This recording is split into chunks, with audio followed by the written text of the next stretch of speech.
الله يا الله الله يا الله الله يا الله الله يا الله الله يا الله الله يا الله. أعوذ بالله من الشيطان اللعين الرجيم. بسم الله الرحمن الرحيم. الحمد لله رب العالمين والصلاة والسلام على خير خلقه محمد وآله الطيبين الطاهرين واللعن الأبدي على أعدائهم أجمعين. أما بعد فقال الله الحكيم بسم الله الرحمن الرحيم ربنا آتنا في الدنيا حسنة وفي الآخرة حسنة وقنا عذاب النار. درود بھیجیے محمد وآل محمد پر.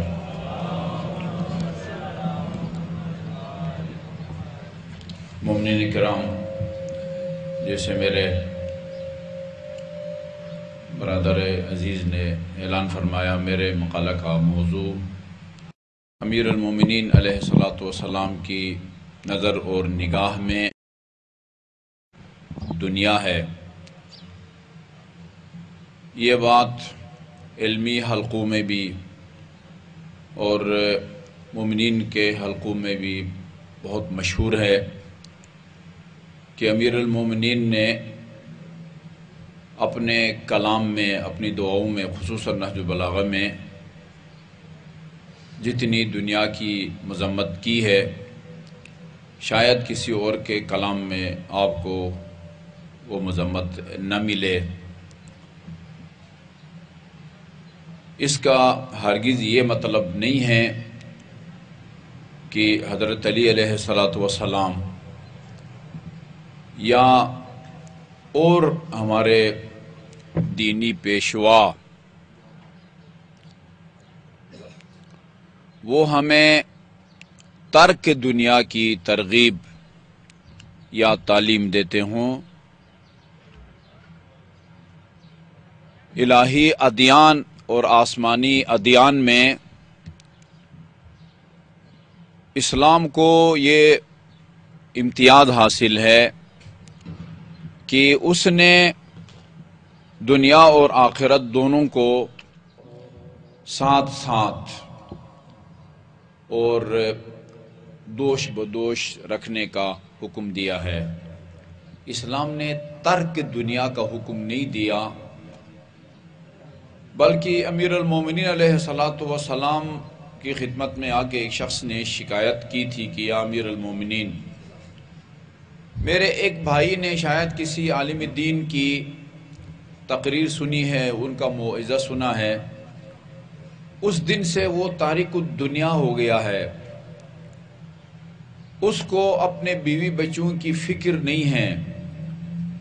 وہ پہلے اگر کام کرتا تھا، کماتا تھا اور کما کے خود بھی کھاتا تھا اور بیوی بچوں کو بھی کھلاتا تھا. اب اس نے اپنے سارے معمولات ترک کر دیے ہیں، گویا وہ مسجد کی زینت بن کے رہ گیا ہے.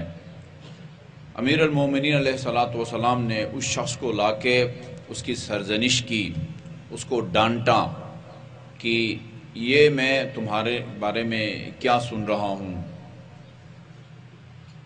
اللہ تعالیٰ نے جن نعمتوں کو مومنین کے لیے خلق فرمایا ہے اور پیدا کیا ہے، تو نے ان سے استفادہ کو اپنے لیے کیوں ممنوع قرار دیا ہے؟ اس شخص نے عرض کیا، یا امیر المومنین، میں تو یہ سمجھ رہا تھا کہ آپ مجھے شاباش دیں گے. میرا تو یہ خیال ہے کہ میں آپ کے نقش قدم پر چل رہا ہوں. آپ اپنا لباس تو دیکھیں، آپ کے دسترخوان پر آنے والا کھانا تو دیکھیں. فرمایا، تو اپنا قیاس میرے اوپر نہ کر. میں مسلمانوں کا امام عادل ہوں، میں مسلمانوں کا امام معصوم ہوں، عادل حکمران ہوں، اور مسلمانوں کا جو عادل حکمران ہے اس کی یہ ذمہ داری بنتی ہے کہ وہ اپنی طرز زندگی کو، اپنی سطح زندگی کو معاشرہ کے سب سے غریب آدمی کے برابر رکھے۔ معاشرے کا سب سے غریب آدمی، اس کا مکان کتنے مرلے پر مشتمل ہے؟ معاشرے کے سب سے غریب آدمی ہفتے میں یا مہینے میں کتنی دفعہ گوشت کھاتا ہے؟ اس کے جسم پر، بدن پر کتنا قیمتی لباس ہے؟ کھانے پینے، رہنے سہنے اور لباس کے حوالے سے ایک غریب مسلمان کا جو طرز تفکر ہے، جو طرز زندگی ہے، اس کے مطابق اسلامی حکمران کو زندگی گزارنے کا اللہ تعالیٰ کی طرف سے حکم ہے۔ لہذا تم مجھ جیسا نہیں بن سکتے، لیکن ہاں اپنے امام کی مدد کرو، کوشش، جدوجہد اور تقوی کے ذریعے۔ اس میں کوئی شک نہیں ہے کہ امیر المومنین نے دنیا کی مذمت کی ہے، لیکن دنیا برائے دنیا کی مذمت کی ہے، دنیا پرستی کی مذمت کی ہے، آخرت کو دنیا پر قربان کرنے کی مذمت کی ہے، دنیا کی خاطر اپنے دین کو داؤ پر لگانے کی مذمت کی ہے۔ دنیا برائے دنیا انسان اس کے پیچھے جائے، دنیا کے حصول میں اسے یہ پرواہ نہ ہو کہ دنیا کے حصول میں جو ذریعہ میں نے اپنا رکھا ہے وہ ذریعہ صحیح ہے، غلط ہے، حرام ہے، اس کی پرواہ نہ کرے۔ اسلام نے اس کی مذمت کی ہے۔ علی نے اس دنیا دار کی مذمت کی ہے، ہر دنیا دار کی مذمت نہیں کی ہے۔ میں نمونے کے طور پر امیر المومنین علیہ السلام کے دو خطبوں کے اقتباس آپ کی خدمت میں پیش کرنے کے لیے لایا ہوں۔ ایک خطبے میں امیر المومنین علیہ السلام نے دنیا کی بے وفائی کا ذکر کیا ہے، اور دوسرے خطبے میں دنیا اور آخرت میں اعتدال کو برقرار رکھنے کا آپ نے حکم دیا ہے۔ فرمایا کونوا من الدنیا نزاہا وإلی الآخرۃ ولاہا، دنیا کی آلودگیوں سے اپنا دامن صاف رکھو اور آخرت کی طرف والہانہ انداز سے بڑھو۔ ولا تضعوا من رفعته التقوى ولا ترفعوا من رفعته الدنیا، جسے تقوی نے بلندی بخشی ہو اس کو پست نہ سمجھو، اور جسے دنیا نے اوج رفعت تک پہنچایا ہو اسے بلند مرتبہ خیال مت کرو۔ ولا تشیموا بارقها ولا تستمعوا ناطقها، اس کے چمکنے والے بادل پر نظر نہ کرو، اس کی باتیں کرنے والے کی باتوں پر کان نہ دھرو۔ ولا تجیبوا ناعقها ولا تستضیئوا باشراقها، اس کی دعوت دینے والے کی آواز پر لبیک نہ کہو، نہ اس کے جگمگاہٹوں سے روشنی کی امید کرو۔ ولا تفتنوا باعلاقها فان برقها خالب ونطقها كاذب، نہ اس کی عمدہ اور نفیس چیزوں پر مر مٹو، کیونکہ اس کی چمکتی بجلیاں نمائش اور باتیں جھوٹی ہیں۔ الا ان هذه الدنيا التي اصبحتم تتمنونها وترغبون فيها واصبحت تغضبكم وترضيكم ليست بداركم ولا منزلتكم الذي خلقتم له ولا الذي دعيتم اليه۔ دیکھو یہ دنیا جس کی تم تمنا کرتے ہو اور جس کی جانب خواہش اور رغبت سے بڑھتے ہو، جو کبھی تم کو غصہ دلاتی ہے اور کبھی تمہیں خوش کر دیتی ہے، وہ تمہارا اصلی گھر نہیں ہے، اور نہ وہ منزل ہے جس کے لیے تم پیدا کیے گئے ہو، اور نہ وہ جگہ ہے جس کی طرف تمہیں دعوت دی گئی ہے۔ الا وَإِنَّهَا لَيْسَتْ بِبَاقِيَةٍ لَكُمْ وَلَا تَبْقُونَ عَلَيْهَا، دیکھو یہ دنیا تمہارے لیے باقی رہنے والی نہیں ہے، اور نہ تم اس میں ہمیشہ رہنے والے ہو۔ وَهِيَ وَإِنْ غَرَّتْكُمْ مِنْهَا فَقَدْ حَذَّرَتْكُمْ شَرَّهَا، اگر اس نے تمہیں اپنی آرائشوں سے فریب دیا ہے تو اپنی برائیوں سے خوف بھی دلایا ہے۔ فَدَعُوا غُرُورَهَا لِتَحْذِيرَهَا وَإِطْمَاعَهَا لِتَخْوِيفِهَا، لہذا تم اس کے ڈرانے سے متاثر ہو کر اس کے فریب میں نہ آؤ، اور اس کے خوفزدہ کرنے کی بنا پر اس کے طمع دلانے میں نہ آؤ۔ سابقوا فیہا الی الدار التی دعیتم الیہا وانصرفوا بقلوبکم عنہا، اس گھر کی طرف بڑھو جس کی تمہیں دعوت دی گئی ہے، اور اس دنیا سے اپنے دلوں کو موڑ لو۔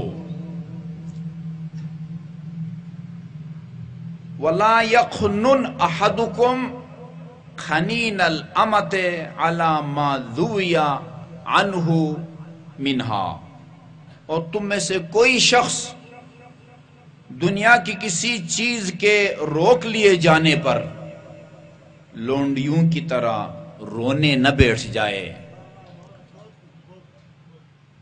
وَاسْتَتِمُّوا نِعْمَةَ اللَّهِ عَلَيْكُمْ، دیکھیے دنیا اور آخرت کا حسین امتزاج، جی دنیا اور آخرت کا حسین امتزاج۔ وَاسْتَتِمُّوا نِعْمَةَ اللَّهِ عَلَيْكُمْ بِالصَّبْرِ عَلَى مَا اسْتَحْفَظَكُمْ مِنْ كِتَابِهِ، اطاعت خدا پر صبر کر کے، اور جن چیزوں کی اس نے اپنی کتاب میں تم سے حفاظت چاہی اس کی حفاظت کر کے اس سے نعمتوں کی تکمیل چاہو۔ کیا مطلب ہے؟ امام رضا علیہ الصلوۃ والسلام کا فرمان بھی ہے، اذا وصلت الیکم اطراف النعم فلا تنفروها بقلت شکرکم، جس وقت اللہ تعالیٰ کی طرف سے نعمتوں کا اگلا سرا تم تک پہنچے تو باقی جو سلسلہ آنے والا ہے اس کو قلت شکر کے ذریعے مت روکو، مت روکو۔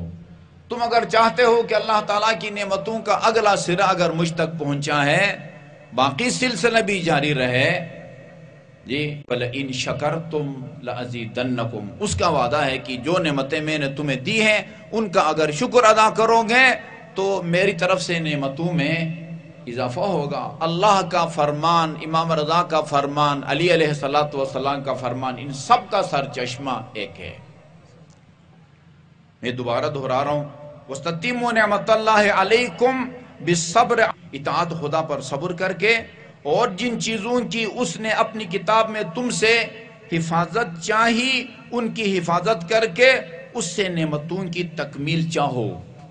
اللہ تعالیٰ نے جن چیزوں کی حفاظت کا ہم کو حکم دیا ہے، اللہ نے ہمیں کس چیز کی حفاظت کا حکم دیا ہے؟ مال دنیا کی حفاظت کا حکم دیا ہے، جی فرمایا ہے کہ ان تنصر اللہ ینصرکم، تم اگر اللہ تعالیٰ کی مدد کرو تو اللہ تمہاری مدد کرے گا۔ اللہ تعالیٰ تو وہ غنی ہے، غنی بھی ہے مستغنی بھی ہے، وہ فقیر بھی نہیں ہے اور کسی کا وہ نیازمند بھی نہیں ہے، وہ کسی کی مدد کا محتاج نہیں ہے۔ پھر کیا مطلب ہے ان تنصر اللہ ینصرکم؟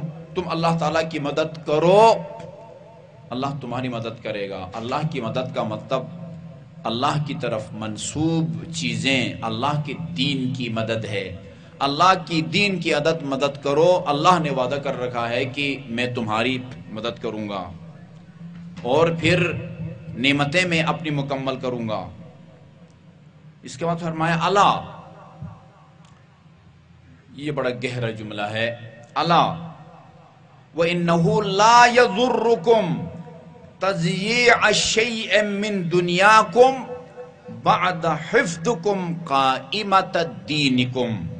دیکھو، اگر تم نے دین کے اصول محفوظ رکھے تو پھر دنیا کی کسی چیز کو کھو دینا تمہیں نقصان نہیں پہنچا سکتا۔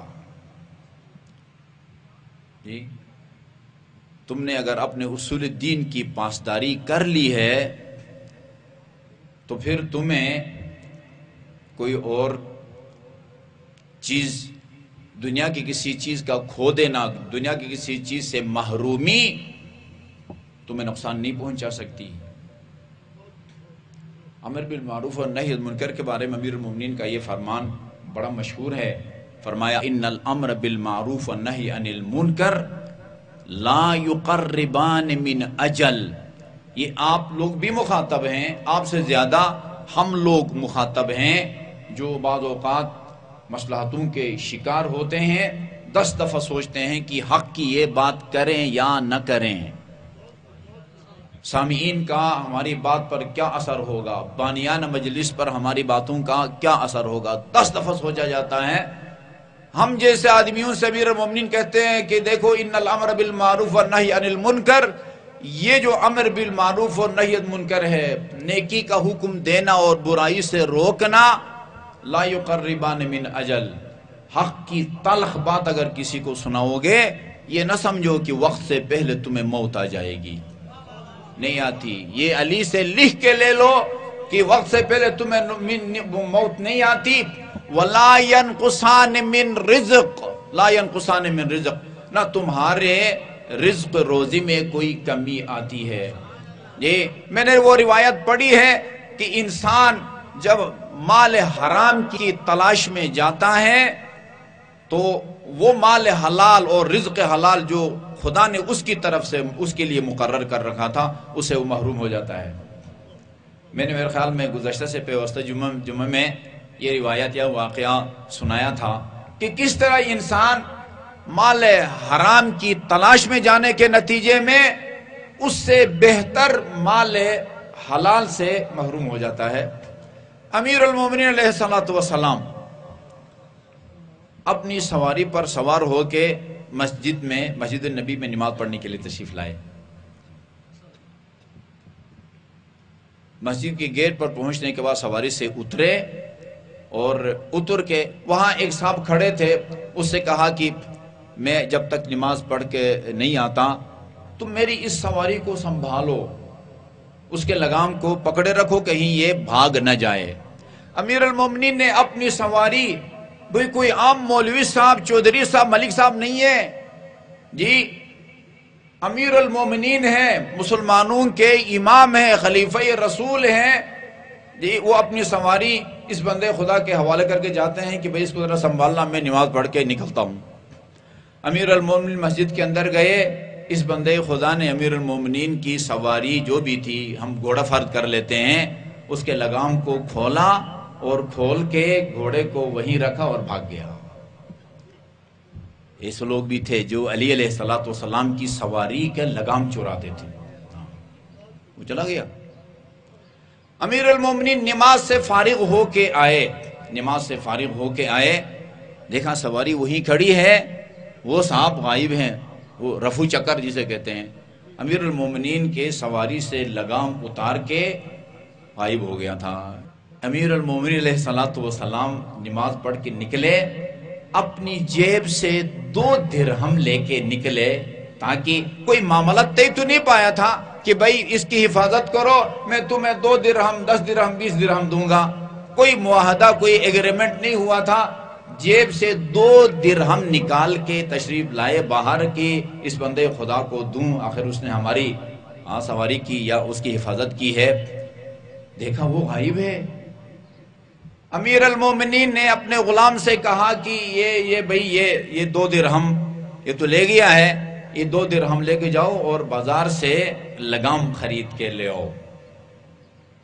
اتفاق سے جس دکان پہ امیر المومنین کے لیے 2 درہم کا لگام خریدنے گیا، اس چور نے 2 درہم میں علی کا لگام فروخت کیا ہوا تھا، وہ وہاں پڑا ہوا تھا۔ امیر المومنین نے فرمایا دیکھو اس نے جلد بازی سے یہ کام لی ہے، 5 منٹ اگر انتظار کرتا تو اس کو علی کے ہاتھ سے رزق حلال ملتا، علی کے ہاتھ سے جی، لیکن 5 منٹ کے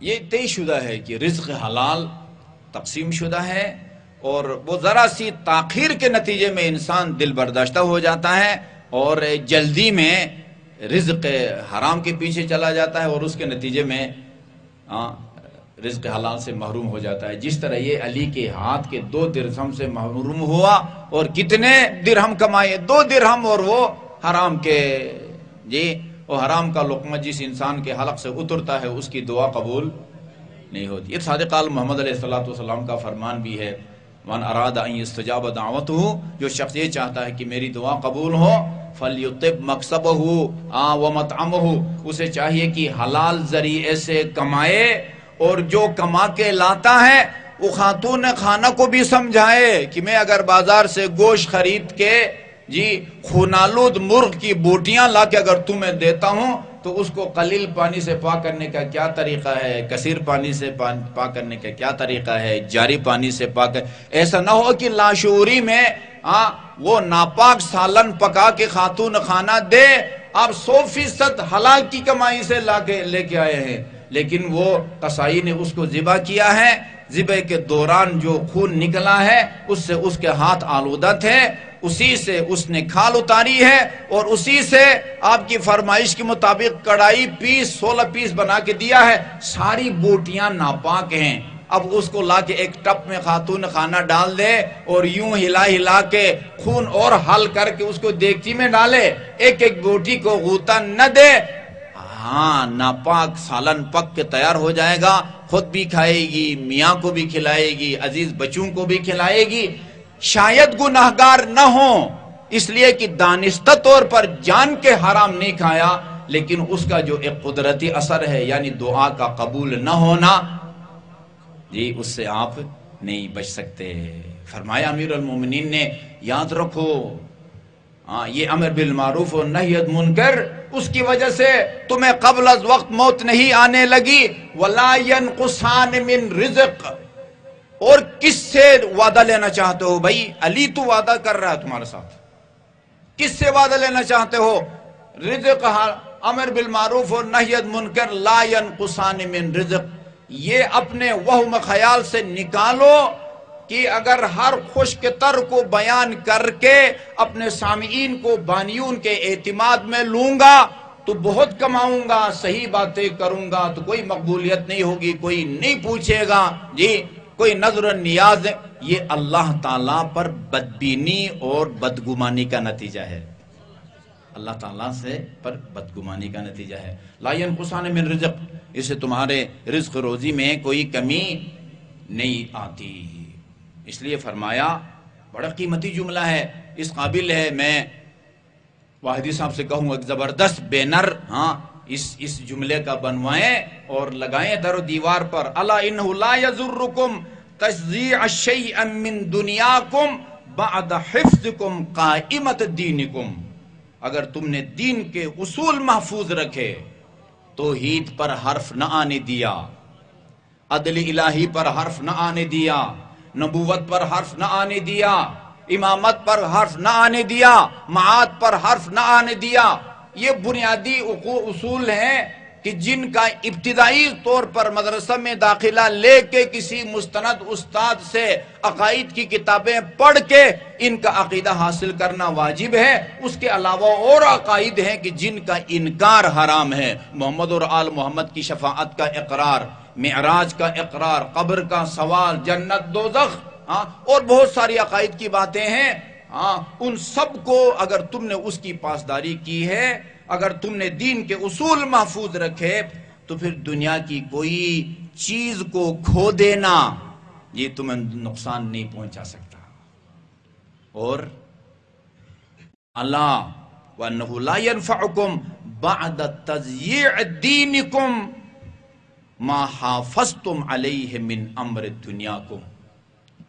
اور دین کو ضائع اور برباد کرنے کے بعد تمہیں دنیا کی کوئی چیز نفع پہنچائے گی. جی دنیا کی کوئی چیز تمہیں نفع نہ پہنچائے گی جسے تم نے محفوظ کر لیا. اگر تم نے دین کو نقصان پہنچایا الا وَإِنَّهُ لَا يَنْفَعُكُمْ بَعْدَ تَضْيِيعِ دِينِكُمْ شَيْءٌ حَافَظْتُمْ عَلَيْهِ مِنْ أَمْرِ دُنْيَاكُمْ. دین اور دین کے اصول کو نقصان پہنچانے کے بعد 4 پیسے کما کے تم یہ سمجھو کہ میں نے بہت کچھ حاصل کر لیا ہے. کچھ نہیں ملا، کچھ نہیں ملا تجھے. اس کے بعد فرمایا کتنا پیارا، کتنی پیاری دعا ہے. اللہ رسول اور ائمہ معصومین کی ایک خاص روش ہے ہدایت کے حوالے سے. اس روش کو سمجھنے اور اس کو نوٹ کرنے کی ضرورت ہے، کیونکہ اس کو سمجھنے کے بعد بہت ساری شکوک و شبہات اور اعتراضات خود بخود دور ہو جاتے ہیں. اللہ تعالیٰ نے اپنے حبیب سے فرمایا وَلَئِنْ أَشْرَكْتَ، میرے حبیب اگر تو نے شرک کیا تیرے اعمال ضبط ہو جائیں گے. آپ یہ کوئی کسی ضعیف راوی کی روایت نہیں ہے. آپ کہیں کہ بھئی دیکھنا پڑے گا، سلسلہ سند کو دیکھنا پڑے گا کہ جس نے یہ روایت نقل کی ہے وہ کیا تھا، وہ شیعہ تھا، سنی تھا. سنی تھا تو سچ بولتا تھا، جھوٹ بولتا تھا. شیعہ تھا، سچ بولتا تھا، جھوٹ بولتا تھا. جی قابل اعتبار ہے یا نہیں ہے؟ یہ تو قرآن کی آیت ہے جس کے ماتھے پر اللہ تعالیٰ نے لکھ دیا ہے ذالک الکتاب لا ریب فیہ. یہ وہ کتاب ہے کہ جس میں کسی شک اور شبہ کی گنجائش نہیں ہے. باطل نہ اس کے آگے سے، نہ دائیں جانب سے، نہ بائیں جانب سے باطل جس کے قریب نہیں آ سکتا. اگر آپ شرک کریں گے تو آپ کے اعمال ضبط ہو جائیں گے. ضروری نہیں ہوتا کہ آدمی اس شخص سے اس طرح کی باتیں کرے کہ جس سے اس عمل کے سرزد ہونے کا خدشہ یا خطرہ ہو. نہیں، ایسا نہیں ہے. ہماری روایات کہتی ہے عالم ارواح میں آدم سے لے کر عیسیٰ موسیٰ تک رسول کی روح باقی انبیاء کی ارواح کی تربیت کرتی تھی. جی جس خاتم الانبیاء کی روح جی باقی نبیوں کی ارواح کی مربی ہو، اس کے بارے میں یہ تصور نہیں کیا جا سکتا کہ اس سے کوئی شرک سرزد ہو. لیکن طریقہ کار یہ ہے ہماری روایات میں ہے کہ وہ قرآن جس طریقے سے نازل ہوا ہے ہدایت کے لیے، تبلیغ کے لیے، موعظہ کے لیے، جو طریقہ کار قرآن نے اپنایا ہے وہ ایسا ہے کہ آدمی بیٹی کو مخاطب قرار دے کے بہو کو سنائے. یہ روایت ہے. امیر المومنین اپنے دونوں شہزادوں سے مخاطب کر کے ایسے کاموں سے روکتے ہیں کہ جن کاموں کا جوانان جنت کے سردار سے سرزد ہونے کا تصور بھی نہیں کیا جا سکتا. جی یہ آخری جملے سے میں اس نقطے کی طرف متوجہ ہوا ہوں. اخذ اللہ بقلوبنا وقلوبکم الی الحق، خطبہ کے آخر میں وَأَلْهَمَنَا وَإِيَّاكُمْ الصَّبْرَ، خداوند عالم ہمارے اور تمہارے دلوں کو حق کی طرف متوجہ کرے. خطبہ کے آخر میں جو دعا فرمائی، خداوند عالم ہمارے اور تمہارے دلوں کو حق کی طرف متوجہ کرے اور ہمیں اور تمہیں صبر کی توفیق عطا فرمائے. یہ دنیا کے بارے میں امیر المومنین کے وہ جملے، وہ خطبے میں نے آپ کو نہیں سنائے جس میں آپ نے بہت شدید مذمت کی ہے دنیا کی، شدید مذمت کی ہے اور ایسے چیزوں سے آپ نے تشبیہ دی ہے کہ جن سے انسان فطری طور پر متنفر ہوتا ہے. لیکن میں نے عرض کیا کہ دنیا برائے دنیا علی کے نگاہ میں قابل مذمت ہے. جی اگر دنیا کو آخرت کے لیے استعمال کریں کہ اس دنیا کے پیچھے جانا علی کی نگاہ میں عبادت ہے۔ فرمایا وَاعْلَمُوا عِبَادَ اللَّهِ إِنَّ الْمُتَّقِينَ ذَهَبُوا بِعَاجِلِ الدُّنْيَا وَآجِلِ الْآخِرَةِ۔ نمونے، یہ نمونے مسلمان آپ کی خدمت میں جی میں پیش کر رہا ہوں امیر المومنین کی زبانی۔ نمونہ مثالی مسلمان جس طرح کی زندگی گزارتے رہے، امیر المومنین ہم سے بھی توقع رکھتے ہیں کہ ہم بھی اس قسم کے مثالی مسلمانوں کی جو زندگی ہے اس کو اپنائیں۔ وَعَلَمُوا عِبَادَ اللَّهِ إِنَّ الْمُتَّقِينَ ذَهَبُوا بِعَاجِلِ الدُّنْيَا وَآجِلِ الْآخِرَةِ۔ خدا کے بندو، تمہیں معلوم ہونا چاہیے کہ پرہیزگاروں نے جانے والی دنیا اور آنے والی آخرت دونوں کے فائدے اٹھائے۔ اس کا مطلب یہ ہے کہ دنیا سے فائدہ اٹھانا یہ کوئی شجرہ ممنوعہ نہیں ہے، اس پر کوئی پابندی نہیں ہے۔ حلال طریقے سے مال دنیا کو کمانا یہ زہد و تقوی اور پرہیزگاری کے خلاف نہیں ہے۔ فرمایا کہ ان عباد اللہ ان المتقین ذہبوا بعاجل الدنیا وآجل الآخرہ۔ خدا کے بندو، تمہیں معلوم ہونا چاہیے کہ پرہیزگاروں نے جانے والی دنیا اور آنے والی آخرت دونوں کے فائدے اٹھائے۔ تشارکوا اہل الدنیا فی دنیاہم ولم یشارکہم اہل الدنیا فی آخرتہم۔ وہ دنیا والوں کے ساتھ ان کی دنیا میں شریک رہے، پرہیزگار لوگ دنیا والوں کے ساتھ ان کی دنیا میں شریک رہے مگر دنیا دار ان کی آخرت میں حصہ نہ لے سکے۔ تشارکوا اہل الدنیا فی دنیاہم ولم یشارکہم اہل الدنیا فی آخرتہم۔ سکن الدنیا بافضل ما سکنت۔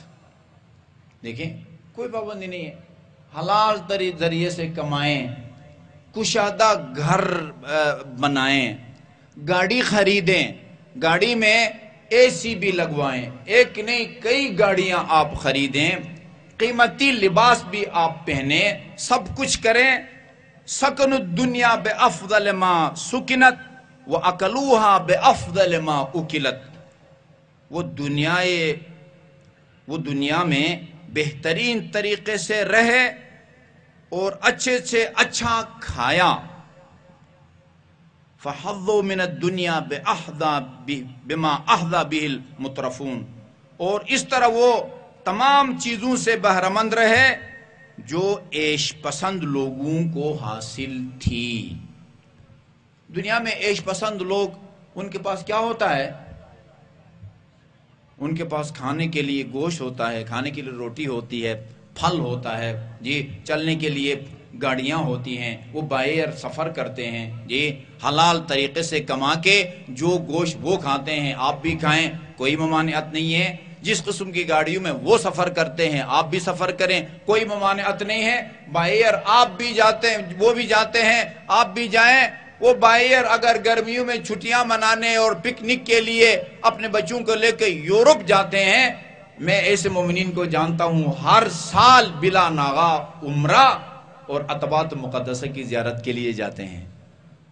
وہ اگر لاکھوں ڈالر خرچ کرتے ہیں، آپ لاکھوں روپیہ خرچ کر کے ہر سال عمرہ کریں، ہر سال کربلا کی زیارت کریں، ہر سال مدینے کے اندر بیک وقت 5 معصومین کی زیارت کریں، مشہد میں زیارت کریں، جی عراق میں ائمہ معصومین علیہ الصلوۃ والسلام کی زیارت کریں۔